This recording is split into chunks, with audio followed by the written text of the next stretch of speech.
할렐루야. 네. 오늘 저는 본문의 말씀을 통해 나사로의 부활이란 제목의 말씀 함께 나누기 원합니다.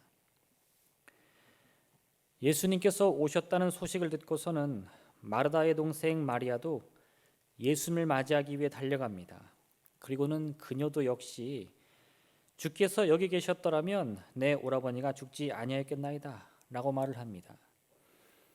지난주 우리는 이와 같은 마르다와 마리아의 모습을 신앙적인 모습을 중심으로 한번 살펴보았습니다. 주님을 눈앞에 두고서도 그리고 내 오라비가 다시 살아나리라 라는 응답을 받고서도 그들은 너무 괴롭고 슬픈 마음에 예수님의 말씀이 무엇인지를 잘 알아듣지 못했습니다. 하지만 오늘 본문에서 예수님께서는 이런 마르다와 마리아의 연약함을 다른 모습으로 반응해 주십니다. 본문은 마리아가 예수님을 맞이하며 오라버니의 죽음을 여전히 슬퍼하는 모습을 보았을 때 주님께서 그것을 비통히 여기셨다 말씀하고 있어요. 오늘 우리에게 이와 같은 예수님의 모습이 어떤 의미가 있는지 함께 살펴보기 원합니다. 첫 번째, 우리 눈물 흘리는 예수님을 함께 주목해 보기 원합니다. 예수님께서는 사람들이 나사로의 죽음을 슬퍼하는 모습을 보자 그 마음에 비통함을 느끼시며 눈물을 흘리셨습니다. 그런데 이러한 성경의 증언은 우리가 즉시 이해하기에는 조금 힘든 면이 있어요. 왜 그러느냐? 이 성경을 연속해서 쭉 읽다 보면 지금 우리는 예수님께서 이 자리에 왜 오신지를 이미 알고 있습니다. 예수님께서는 나사로가 병에 걸렸다는 소식을 들었을 때 그 일을 어떻게 말씀하셨느냐? 이는 하나님의 영광을 위한 일이요, 이 일로 말미암아 하나님의 아들이 또한 영광을 받을 것이다, 이렇게 말씀하셨거든요. 그러니까 예수님은 이 나사로가 병들었다라는 소식을 들었을 때 이미 그 사건의 과정이나 결말이 어떻게 될지를 다 알고 계셨어요. 그리고 마르다와 마리아가 예수님을 향해서 주께서 여기 계셨더라면 내 오라버니가 죽지 아니했겠나이다 했을 때 뭐라고 말씀하셨느냐? 내 오라비가 다시 살아나리라. 이 말씀을 통해 우리는 예수님께서 이미 그 명확한 결론을 알고 계셨음을 알고 있습니다. 나사로는 다시 살아나게 될 것이에요.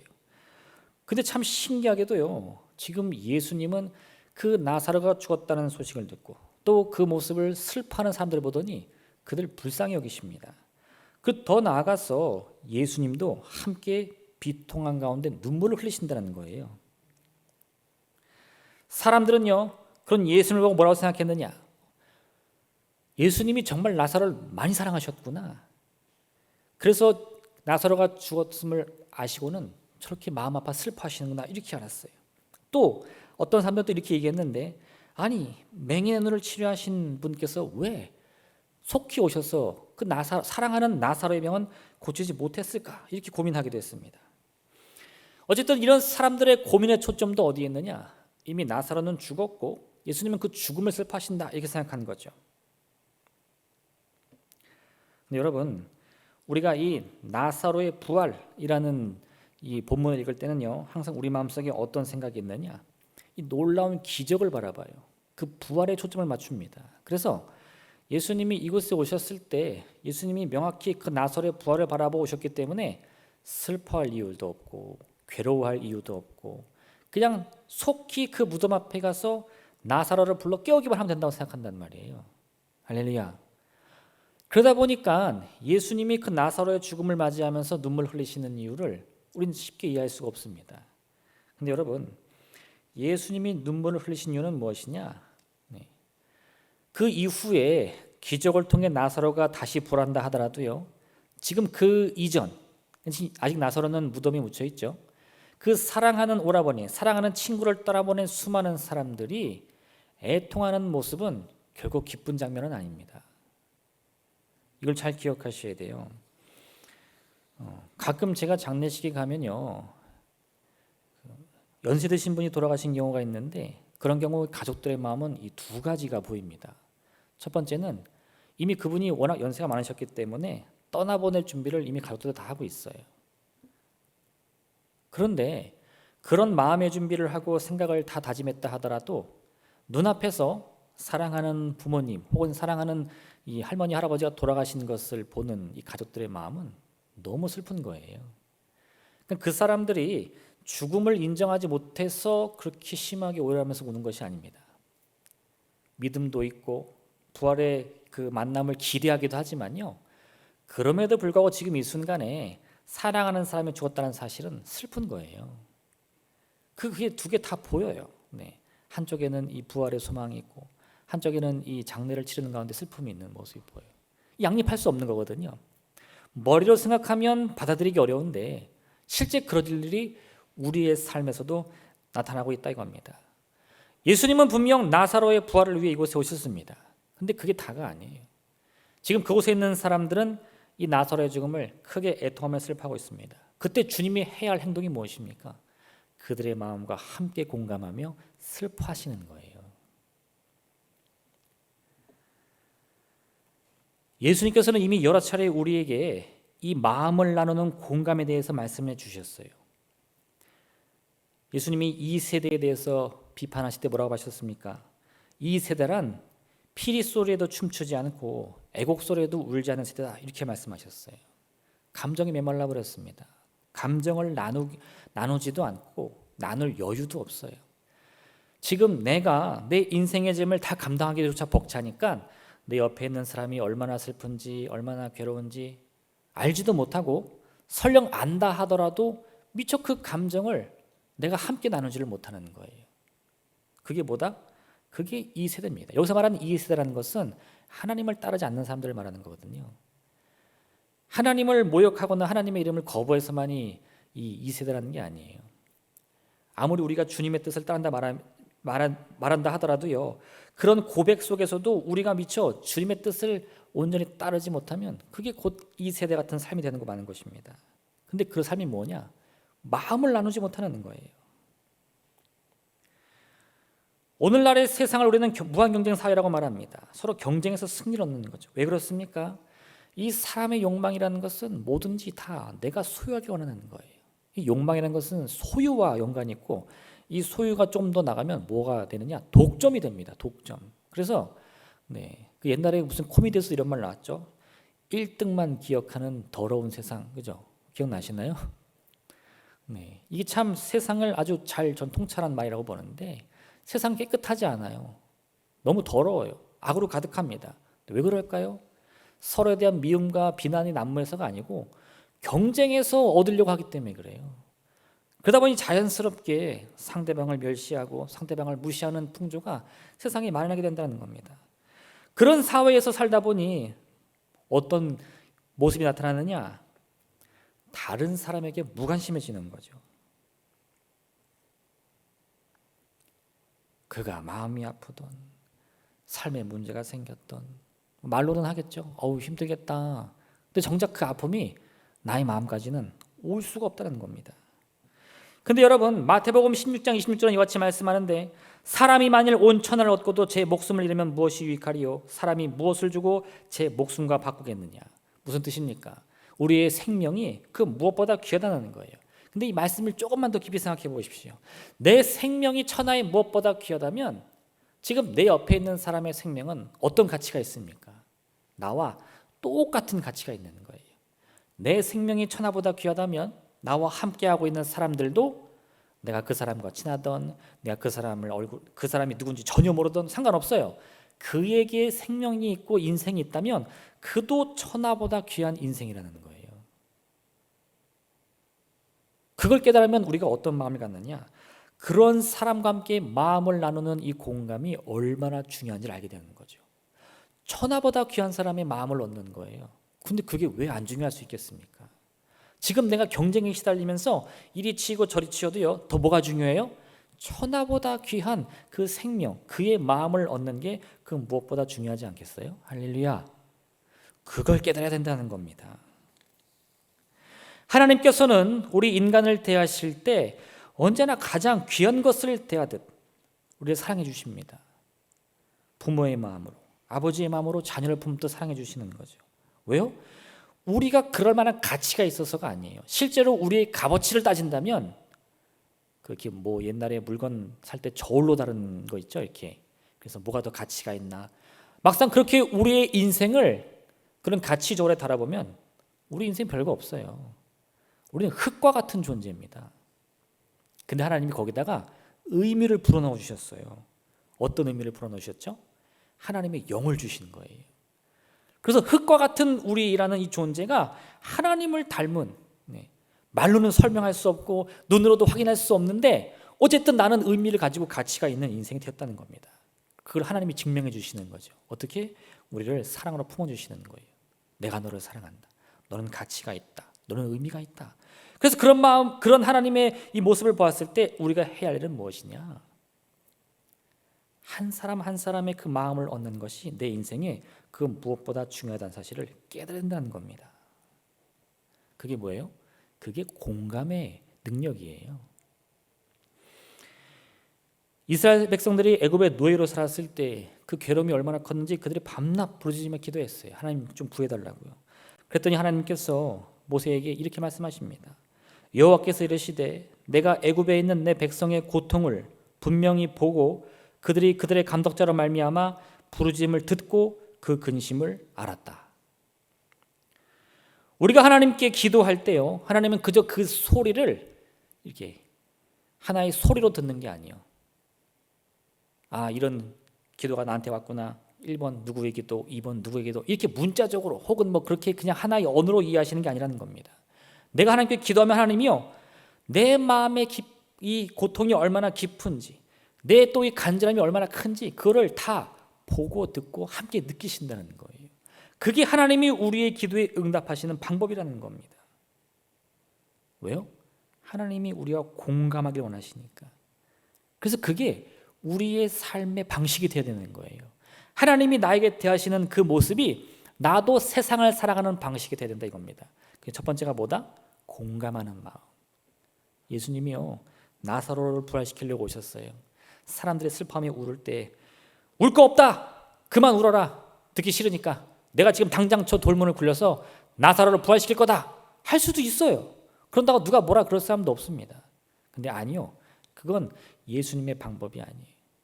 지금 너무 슬퍼서 괴로워하고 흐느끼는 이들에게 호통치며 그 울음 끝이라는 것이 아니고 함께 울며 그들의 슬픔을 충분히 함께 나누십니다. 왜요? 공감이 먼저니까. 마음이나 감정은 우리 눈에 보이지 않습니다. 그래서 눈에 보이는 것들보다 그 가치가 쉽게 무시되기도 합니다. 그런데 여러분, 아니요, 성경은 항상 우리에게 보이는 것보다 보이지 않는 것의 가치가 얼마나 중요한지를 늘 강조하고 있어요. 우리의 육신은 뭐로 만들어졌습니까? 흙으로요. 근데 우리의 보이지 않는 마음과 생각, 우리 영혼은 무엇으로 이루어졌습니까? 하나님의 형상, 하나님의 영으로 이루어졌어요. 뭐가 더 중요해요? 흙은 지금 당장이라도 여러분, 우리 교회 밖에도 나가면 앞마당에 잔뜩 있어요. 할렐루야. 네. 우리가 막 아무리 막 주여 다 뭐예요? 흙으로 돌아갈지어다. 네. 더 중요한 건 뭐라고요? 내 마음이, 내 생각입니다. 우리 영혼이에요. 마음의 변화가 곧 관계의 변화를 가져오고 관계의 변화는 곧 우리 주변의 환경의 변화를 가져오는 힘이 되는 것입니다. 내 얼굴 좀 더 잘생겨져야 내 운명이 바뀌는 게 아니고요, 내가 마음을 바꿔먹고 내가 생각을 고쳐먹으면요, 내 운명이 바뀐다 이 말이에요. 왜? 그 힘은 우리의 보이는 육신에 있는 것이 아니라 보이지 않는 우리의 마음속에 담겨있는 힘이기 때문에 그래요. 근데 그 마음을 움직이는 힘이 뭐다? 그건 공감하는 마음이에요. 상대방의 피리 소리에 함께 춤춰주고 상대방의 애곡 소리에 함께 울어줄 때 나는 그의 마음을 얻을 수 있어요. 그리고 내가 얻은 그 마음은 어느 정도의 가치가 있느냐? 온 천하보다 귀하다 이겁니다. 천하보다 귀한 그 마음을 얻었는데 내 운명이 왜 안 바뀌겠습니까? 내 환경이 왜 안 바뀌겠습니까? 이거 아주 간단한 거예요. 우리가 이 보이지 않는 것의 가치를 깨달으며 함께 마음을 나누기로 결심할 때 우리는 왜 우리 하나님께서 나에게 이 공감의 길을 알려주시는지 그 비밀을 깨달을 수 있어요. 여러분, 우리를 향해 함께 슬퍼하시며 눈물 흘리시는 주님을 기억하시길 부탁드립니다. 그리고 이 시대에 참으로 시대의 기쁨 가운데 함께 기뻐하시고 시대의 슬픔 가운데 함께 슬퍼할 수 있는 넓은 마음을 좀 가져주세요. 그게 우리 그리스도인의 자세인 줄 믿습니다. 두 번째, 여러분, 주님께서 우리에게 말씀하시는데 뭐라 말씀하시냐? 돌을 옮겨 놓으라 말씀하십니다. 이 말씀이 무슨 뜻이냐? 나사로의 죽음을 슬퍼하는 사람들을 보시고 눈물을 흘리신 예수님께서는 그들과 함께 이 나사로가 묻혀 있는 무덤으로 가십니다. 그리고는 사람들에게 뭐라고 말씀하시냐?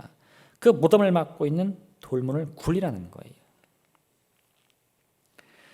예수님께서 그들과 함께 슬퍼하신 이유는 그 절망의 상황을 돌이킬 수 없기 때문이 아닙니다. 이 예수님의 눈물은 우리가 방금 얘기를 나눴지만 이건 절망의 눈물이 절대 아니에요. 사람들은 절망해서 눈물을 흘릴지 모르지만 예수님은 공감하기 위해 그들의 슬픔을 함께 나누기 위해 눈물을 흘리시는 거예요. 아직도 예수님의 마음속에 뭐가 있어요? 나사로의 부활이라는 소망이 있어요. 그래서 주님은 그 나사로의 부활을 위해 사람들에게 돌문을 굴리라 말씀하십니다. 그런데 그때까지만 해도 사람들은 무엇을 느끼느냐? 예수님의 말씀을 이해할 수가 없어요. 왜? 그들은 절망의 눈물을 흘렸거든요. 주님, 이미 죽어서 나으리지나 냄새가 날 것입니다. 소용이 없다는 거죠. 예수님도 그러한 사실 모르는 거 아닙니다. 사람들이 절망으로 눈물을 흘렸다는 것을 모르는 건 아니에요. 그리고 예수님께서 이와 같이 말씀하셨을 때 그들이 쉽게 이해하지 못할 것도 알고 계셨어요. 근데 그럼 한번 생각해 보세요. 죽은 생명도 다시 살리실 분인데 그 돌문 옮기는 게 뭐 어렵겠습니까? 네. 뭐 좀 우스갯소리를 말한다면 열려라 참깨 하면 되지 않을까요? 근데 그런 걸 안 하시고 굳이 예수님의 의도를 전혀 깨닫지도 못하는 그 어리석은 사람들 향해서 왜 돌문을 굴려라 하고 또 굳이 아우 주님 말도 마세요. 물정물은 마세요. 지금 죽어서 나흘도 지났는데 저 굴려서 뭐합니까? 이렇게 핀잔을 들으시려고 뭐가 있겠어요. 왜 그랬을까요? 주님은요, 이 나사로가 부활하기 위해서 사람들이 함께 주님의 이 부활의 영광에 동참하길 원하시는 거예요. 하나님의 능력이면 무엇이 부족하겠습니까? 하나님의 뜻과 섭리를 이루시는데 하나님이 무슨 한계가 있겠어요? 무슨 어려움이 있겠습니까? 굳이 왜 그 말도 안 듣는 모세를 부르셔가지고 이 얼마나 말을 안 듣는지 어떤 분이 세보셨더니 7번을 거절한대요. 가라, 못 가요. 가라, 못 가요. 가라, 못 가요. 네. 우리 아들이었다면 그냥 그 자리에서 꿀밤을 한 대 콱 매게. 네. 하나님이 그걸 모르셨을까요? 모세의 고집을 모르셨을까요? 뭐라고 말씀하시죠? 너의 그 둔한 입을 지은 게 누구냐? 이미 다 알고 계세요. 근데도 굳이 불러가지고 그거 잘 다독여와서 어휴 할 수 있어, 어휴 할 수 있어 이거 해가지고 보내는 게 얼마나 답답하겠어요. 근데도 왜 그러시느냐? 하나님의 이 섭리라는 것은요, 하나님 혼자 이루면 그 하나님의 이 뜻이 아닌 거죠. 우리가 함께 동참하기 원하신다는 겁니다. 마음을 나누는 공감은 곧 행동을 나누는 동행이 되어야 됩니다. 마음만 나눈다고 다 끝나는 게 아니에요. 마음을 얻었으면, 마음을 나눴으면 이제 뜻을 모아 함께 행동해야 돼요. 그게 뭐냐? 동행입니다. 동행, 함께 행동하는 거죠. 마음은 곧 우리의 중심입니다. 따라서 마음이 움직이면요, 자연스럽게 몸도 움직이게 되는 거예요. 마음을 바꾸지 않고 행동할 수 있을지 모르겠습니다. 그런데 마음이 바뀌면요, 그 행동이 안 바뀔 수가 없어요. 진짜로 내가 함께 마음을 나눴다면, 공감을 했다면요, 나는 물론이고 나와 함께 마음을 나눈 그 사람도 그 행동이 안 바뀔 수가 없다 이거예요. 사마리아 여인이 우물 곁에서 예수님을 만납니다. 예수님께서 그녀의 마음을 어루만져 주셨어요. 지금까지 그녀를 괴롭혔던 인생의 문제, 그게 기적과 같이 이 짧은 대화 속에서 순식간에 해결되어 버렸습니다. 주위를 둘러보면 사실 바뀐 게 아무것도 없어요. 갑자기 마을 사람들이 숨어 있다가 팍 튀어나와서 놀랬지? 서프라이즈! 이게 몰래 카메라야. 우리가 사실 너 미워하는 척했어. 우리 얼마나 사랑하는데 이렇게 말해준 거 아니고요. 마을 사람들은 여전히 그녀를 무시하며 멸시합니다. 저 여인은 몸을 팔아서 돈을 버는 여인이고 남편도 없고 막 이렇게 욕을 하는 거예요. 그게 괴로워서 사람들 얼굴 보기 싫어서 한낮에 물을 길을 오던 인생이었는데 그 여인이 바뀌었어요. 뭐가 바뀌었어요? 마음이 바뀐 거예요. 그때 어떻게 됩니까? 그 즉시 가져온 물동이도 다 내팽개쳐 버리고요, 즉시 마을로 뛰어가는 거예요. 그리고는 자기를 그렇게 멸시하며 무시하는 그 마을 사람들에게 와서 보세요. 내가 만난 사람이 누군지 좀 보세요. 내가 그분을 통해서 마음의 안식과 평안을 얻었으니 당신들도 함께 만나보세요 말하는 거예요. 왜요? 마음이 바뀌고 생각이 바뀌니까 행동이 바뀌는 거죠. 이건 뭐 예수님이요, 야 너는 그렇게 알려줬으면 좀 가서 전도 좀 해라 이렇게 말한 게 아니에요. 그 즉시 그녀가 모든 걸 다 버려두고 뛰어가는 겁니다. 예수님의 제자들도 마찬가지입니다. 그들 모두는 처음에 예수님과 함께 하면서도 예수님이 바라시는 진정한 뜻이 무엇인지를 잘 알지 못했어요. 때로는 얼마나 엉뚱합니까? 뭐 이상한 얘기들 많이 하죠. 한 번은 베드로가 사탄아 내 뒤로 물러가라 라는 아주 큰 꾸중을 듣기도 했어요. 그런데 그들이요, 부활하신 예수님을 만났습니다. 그리고 그 주님의 부활을 보고서 지금까지 주님께서 해오신 말씀의 그 진짜 섭리를 완전히 깨닫게 되었어요. 죽음이 극복이 되는구나. 죽음의 권세가 물러갔구나. 그리스도의 십자가가 나를 살렸구나. 그걸 알게 됐습니다. 생각이 바뀌니까요, 어떻게 되느냐? 행동이 바뀌는 거예요. 주님 몰라요 하고 도망가던 베드로가요, 이제는 내가 죽을 자리가 저 앞에 보이는데도 그 자리를 피하지 않고 가는 거죠. 프랑스에 아베 피에르라는 신부님이 있습니다. 카톨릭 사제인데 2차 세계대전 당시에 프랑스 레지스탕스로도 활동하신 분이에요. 이 레지스탕스는 독일군에 맞서서 총을 들고 싸운 사람들이거든요. 신부님인데 독일군하고 싸운 거예요. 왜? 조국을 지키기 위해서. 전쟁이 끝난 다음에 1954년에 파리에는 기록적인 한파가 찾아옵니다. 아직 전쟁의 상처가 채 아물지 않아 가지고요, 수많은 노숙자들이 이 한파 속에 얼어 죽는 일이 발생하는 거예요. 그걸 본 이 피에르 신부님이요, 한 라디오 프로그램에 출연해서 이렇게 말을 했습니다. 친구들이요, 도와주십시오. 오늘 새벽 3시에 세바스토폴 대로의 인도에서 한 여인이 얼어 죽었습니다. 손에는 전날 발급되어 그녀를 노숙인으로 만든 퇴거 명령서를 쥐고 있었습니다. 매일 밤 2,000명이 넘는 사람이 헐벗은 채 굶주리며 추위에 떨고 있습니다. 이 끔찍한 일에 맞서기엔 숙소가 충분하지 않습니다. 오늘 밤 우리는 프랑스의 도시에 파리의 곳곳 어두운 골목 등불 아래마다 우리 지원센터의 이름을 플랜카드를 걸어두어야 합니다. 여기에 침대와 담요 그리고 수프가 있습니다. 누구든지 필요하면 먹고 쓰세요 라고 말입니다. 오늘 밤에 아스팔트 위나 처마 밑에서 밤을 보내는 사람은 아무도 없어야 할 것입니다. 감사합니다. 그리고 이 연설을 토대로 해서 그런 노숙자들을 이렇게 집으로 살게 할 수 있는 이 집 짓는 운동을 하고, 그런 사람들을 함께 모아서 공동체를 만드는 엠마우스 운동을 시작합니다. 엠마우스 운동에서 나오는 이 엠마우스란 말은요, 성경 엠마오에서 따온 말이래요. 엠마오 어디입니까? 제자들이 부활하신 예수를 만난 곳이에요. 엠마오로 가는 길에 주님이 찾아오셨어요.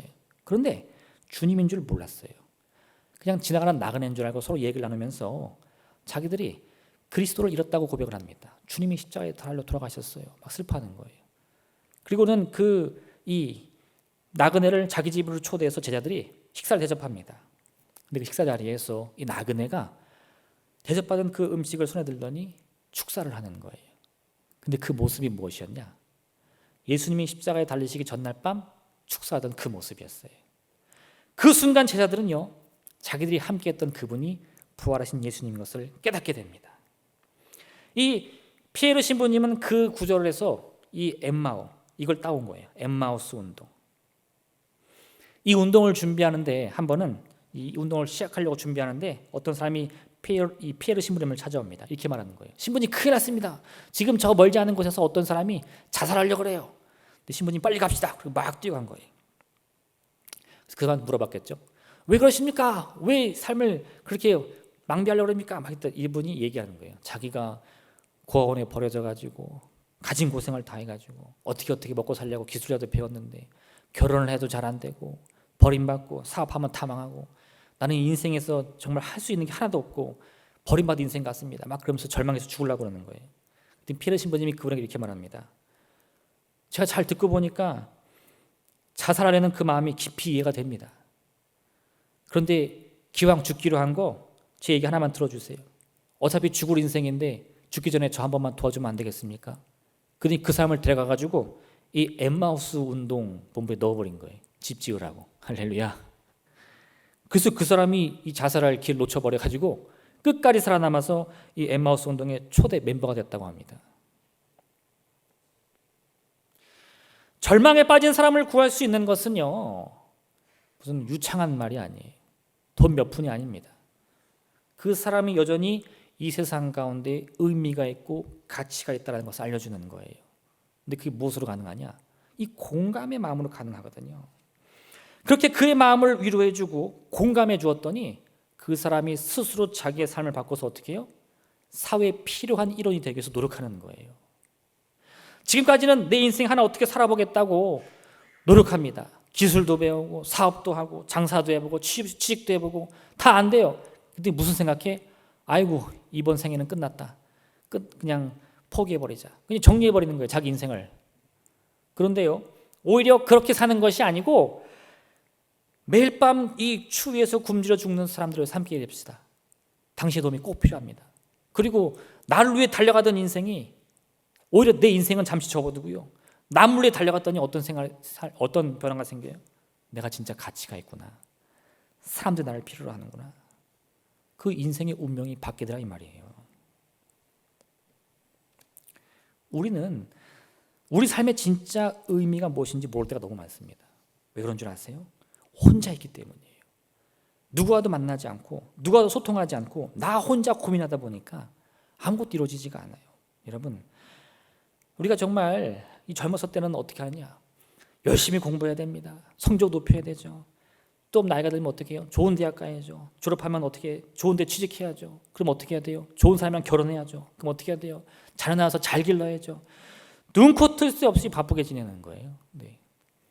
저도 제 인생을 한번 이렇게 되돌아봤는데 제가 벌써 올해 40이 훌쩍 넘었더라고요. 제가 여기 처음 올 때만 해도 30 중반에 할렐루야 이 파릇파릇한 며칠 전에 거울을 보는데 와, 이렇게 흰머리가 이렇게 많아. 네. 언제 그렇게 제가 늙었는지 기억이 안 나요. 눈 깜짝할 새 같아 정말. 그런데요, 그렇게 쉼없이 쭉 달려오다가 자녀들 다 성장해서 결혼해서 다 독립하고 이제 나이든 남편 나이든 아내랑 같이 살다가 또 때로는 이제 그 배우자들 사랑하는 이게 또 떠나보내고 혼자 이렇게 지내다 보면요, 순간 내 인생에 이게 뭔가 하는 생각이 들어요. 우울감이 확 밀려오는 거예요. 살아서 못하나. 뭐 크게 잘못된 게 없어요. 근데 갑자기 어떻게 돼? 혼자 남겨지다 보니까요, 의미를 찾을 수가 없는 거예요. 왜 그렇습니까? 마음을 나누지 못했기 때문이에요. 정말 그 인생이 잘못된 게 아니고 내 인생이 얼마나 가치 있고 의미 있는 것인지를 발견할 수 있는 그 모든 이 과정들, 이 모든 루트를 다 잃어버렸기 때문에 그래요.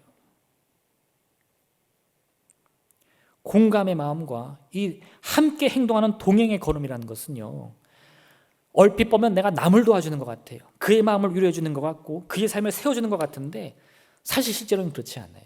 그게 나를 살리는 방법입니다. 내가 어떤 존재인지 내 인생에 어떤 가치가 있는지를 그때 깨닫게 되는 거예요. 그래서 하나님 혼자 하실 수도 있는 일을 항상 어떻게 해요? 우리를 초대해 주시는 거예요. 너 나와 함께 갈래? 저 길이 조금 좁고 험하고 힘들기는 한데 나와 함께 갈래? 저 길을 잘 견뎌내면 너에게 아주 큰 좋은 일이 있을 수 있단다. 그때 그걸 알려주는 거예요. 여러분, 공감의 마음과 이 동행의 삶을 여러분의 삶의 모습으로 삼아주시길 부탁드립니다. 이를 통해 세상은 우리로 유익을 얻을 것이고요, 더 나아가서 우리 자신도 세상으로부터 큰 유익을 얻게 될 줄로 믿습니다. 마지막 세 번째, 이런 과정을 통해 이제 나사로는 다시 살아나게 됩니다. 예수님께서 죽은 나사로를 다시 살리셨습니다. 예수님께서 말씀하신 그대로 이 죽었던 나사로가 다시 생명을 얻는 거예요. 크게 보면 이 사건을 통해 예수님의 사역이라는 것은 단지 우리의 마음을 위로하시며 좋은 가르침 주시는 것만이 아니라 이 우리가 해결할 수 없는 문제, 특히 이 죽음으로 대표되는 이 인생의 한계를 뛰어넘는 그 은혜를 주신다는 것을 깨달을 수 있어요. 죽음조차도 우리를 어떻게 하나님의 사랑으로부터 끊을 수 없으리라. 네. 우리는 이제 어떤 존재예요? 죽음도 넘을 수 있는 존재라는 것이 예수님의 이 십자가의 부활 그리고 나사로의 부활로 증명이 되는 겁니다. 근데 우리가 오늘은요, 조금 관점을 좀 바꿔보려고 해요. 어떻게? 네. 나사로의 시각으로 한번 보는 거예요. 여러분이 나사로가 되는 거죠. 네. 나는 나사로입니다. 할렐루야. 여러분 누구예요? 나사로. 할렐루야. 자, 옆에 사람이 당신은 나사로입니다. 시작. 네, 그거를 잘 염두에 두고 이야기를 들으셔야 돼요. 자, 병에 걸렸습니다. 병에 걸렸어요. 어떻게? 몸이 아프죠. 네, 힘이 쭉쭉 빠집니다. 먹어도 먹은 것 같지 않고 소화도 안 되고 점점 더 고통이 심해져요. 결국은 들어 누워 앉게 됩니다. 사랑하는 여동생들이 예수님을 불러오려고 빨리 삶을 보냈어요. 나는 점점 더 아파져. 여기 주변 사람들이 웅성대는 거 보니까 내 상태가 많이 안 좋은 것 같아요. 나 이러다 못 나올 수도 있겠는데 예수님이 늦게 오시나 보다. 그리고는 마음으로 결단을 하고 이제 죽음을 맞이하게 되는 겁니다. 그리고 그렇게 정말 숨이 끊어진 거예요. 근데 갑자기 어떻게 돼요? 눈이 떠지는 거예요. 나 죽었는데? 나 죽었던 거 아닌가? 여기 어디지? 깜깜한 동굴벽에 저 옆에 빛이 비춥니다. 목소리가 들려요. 나사로야, 나와라. 나사로야, 나와라. 이게 무슨 소리지? 누가 날 부르는데? 그 나를 보니까 어떻게 돼 있어요? 이미 이 죽은 사람 수입히듯이 배로 동동동동 팔다리 다 묶어놨어요. 군뱅이처럼 간신히 일어나서 이렇게 깡총깡총 뛰면서 앞으로 가는 거겠죠. 네. 그렇게 밖에 나갔더니 어떤 장면이 펼쳐집니까? 자기를 사랑했던 수많은 사람들이 저 동굴 밖에서 나를 기다리고 있는 거예요. 그리고 그 중앙에 예수님께서 내 이름을 부르시는 겁니다. 나사로야, 나오라. 나사로의 인생은 이제 어떻게 됩니까? 와, 부활이다. 네. 이게 하나의 이 드라마나 영화였으면 아마 이렇게 나사로가 동동 뛰어나면서 사람들이 와 박수 치면서 어떻게 돼요? The end. 끝나는 거예요. 그죠? 네. 그동안 시청해 주셔서 감사합니다. 할렐루야. 네. 아멘. 근데 아니에요. 우리 인생 그렇게 안 끝나. 나사로가 나왔습니다. 예수님 뭐라 말씀하시죠? 풀어놓아 다니게 하라. 뭐예요? 이제 그가 해야 할 일이 있다는 겁니다. 이제 나사로에게 허락된 그 인생은 이제 시작인 거예요. 나사로의 부활이요, 그건 끝이 아니라 시작인 거예요. 나사로가 부활해서 사람들이 환호하면서 나사로가 살아났다 하면서 the end 해야 되는데 뭐가 나와요? To be continue. 네. 내일 이 시간 다시 보겠습니다. 네. 아직 영화 안 끝났어요. 계속되는 거예요. 우리의 인생에서 주님의 기적이라는 것은요, the end, 마지막 회를 의미하는 게 아닙니다. 그거는 새로운 시즌, 새로운 시작을 의미하는 거예요. 이제 우리는요, 이 나를 동동 싸매고 있는 배를 다 풀어내고 새로운 옷을 입고 새로운 신을 신고 새로운 삶을 살아야 돼요. 어떤 삶을 살아야 되겠습니까? 이전에 나사로였다면 그 삶에 아무런 변화가 없어도 상관없습니다. 그는 예수님의 말씀하신 죽음이나 부활의 영광이 뭔지 모를 거예요. 왜? 아무리 들어도 이해가 안 가니까요. 근데 지금 나사로는요, 그걸 직접 경험했습니다. 죽었는데 다시 살아났어요. 주님이 자신의 이름을 불렀고 그 음성을 듣자 떠났던 생명이 다시 들어왔어요. 그렇게 자기는 다시 부활했습니다. 그럼 이제 주님께서 풀어놓아 다니게 하라 했을 때 그 음성을 어떻게 들어야 할까요? 어떤 방향은 모르겠지만요, 한 가지 확실한 게 있어요. 뭐냐? 이전과 똑같아서는 안 됩니다. 죽음이라는 것을 알지 못했을 때, 부활이라는 것을 알지 못했을 때의 삶의 모습과 똑같아서는 안 되는 거예요. 왜요? 이 죽음의 고통을 통해 부활을 경험했잖아요. 이게 아무나 할 수 있는 게 아닙니다. 성경 뒤져보십시오. 그런 사람 몇 명 없어요. 그 영광을 내가 체험했는데 그 이후에 내 삶은 어떻게 돼야 되겠느냐 이거예요. 여러분, 이게 뭔 줄 아세요? 이게 바로 거듭남이에요. 간밤에 니고데모가 몰래 주님을 찾아옵니다. 그리고는 예수님이야말로 하나님의 아들이신 걸 나는 알고 있다고 고백을 해요. 근데 사실 예수님이 원한 건 그게 아니거든요. 이 니고데모가 뭐라고 말하냐? 거듭나지 않으면 누구도 하나님 나라에 이룰 수 없다, 이렇게 말씀하세요. 내가 그리스도인 것을 아는 게 중요한 것이 아니고 그걸 알므로 인해서 거듭나야 된다는 겁니다. 죽었다가 다시 살아나는 게 중요한 것이 아니고요, 죽었다가 다시 살아났으면 이제 거듭난 삶을 살아야죠. 새로운 삶을 살아야죠. 이전과는 다른 삶을 살아야죠. 그게 부활의 의미입니다. 우리가 주님을 만났어요. 성령의 체험을 했습니다. 거듭났어요. 왜 거듭났습니까? The end 하려고 한 게 아니고요, 해피엔딩 경험하려는 게 아니고 새로운 시작을 경험하기 위해서예요. 그게 우리가 주님을 체험한 진짜 이유입니다. 이제 우리는 가는 곳곳마다요, 우리에게는 하나의 이름표가 따라다닐 거예요. 뭐로? 그리스도인이다. 야, 저 사람 예수쟁이래. 저 사람 집사래, 권사래, 장로래. 왜요? 내가 그걸 경험했거든요. 그러면 그러한 이런 별을 통해서 우리는 어떤 삶을 살아야 됩니까? 방향은 모르겠어요. 여러분이 어떤 삶을 살지는. 근데 한 가지 확실한 건 뭐냐? 주님을 모르던 이전의 삶과 똑같아서는 안 됩니다. 달라도 뭐가 하나는 달라야죠. 말이 바뀌든 습관이 바뀌든 생각이 바뀌든. 할렐루야. 그게 거듭남이에요. 모르긴 몰라도요, 이후에 이 나사로의 삶은 완전히 바뀌었을 겁니다. 우리가 매일같이 듣는 게 뭐예요? 오늘이 마지막인 듯 살라. 근데 나사로는 그걸 진짜 경험했어요. 오늘이 마지막이었어요. 마지막이었어야 하는 그 날이 더 연장된 겁니다. 그러니 그 삶이 왜 허투루 낭비하겠습니까? 우리는 거듭난 존재입니다. 주님을 통해 우리의 이전 것은 다 지나갔고 새로운 생명을 얻게 되었어요. 이제 우리는 이 새로운 시작 앞에서 우리 스스로가 어떤 삶을 살아야 할지 결정해야 됩니다. 여러분, 근데 너무 긴장하지 마세요. 이렇게 말하면 그래, 내가 이 온 삶을 다 불태워서 내가 주님께 나가야지 하다가 어이구 힘들어요 주님 이러는데, 여러분, 엘리야가요 하나님의 일 열심히 하다가 이 바알 선지자와도 싸워서 다 이기고요 어떻게 했어요? 로뎀 나무에 가가지고 죽여달라고 기도했어요. 너무 힘들어가지고. 이 사람이 이 번아웃이라고도 하죠. 네, 다 이렇게 홀라당 태워버릴 때가 있어요. 자기를 너무 힘들어가지고 한길 넘어버린 거예요. 괜찮습니다. 그때 하나님이 엘리야한테 뭐라고 하신 줄 아세요? 먹고 힘내라. 네가 갈 길을 못 갈까 걱정된다. 이렇게 말씀하십니다.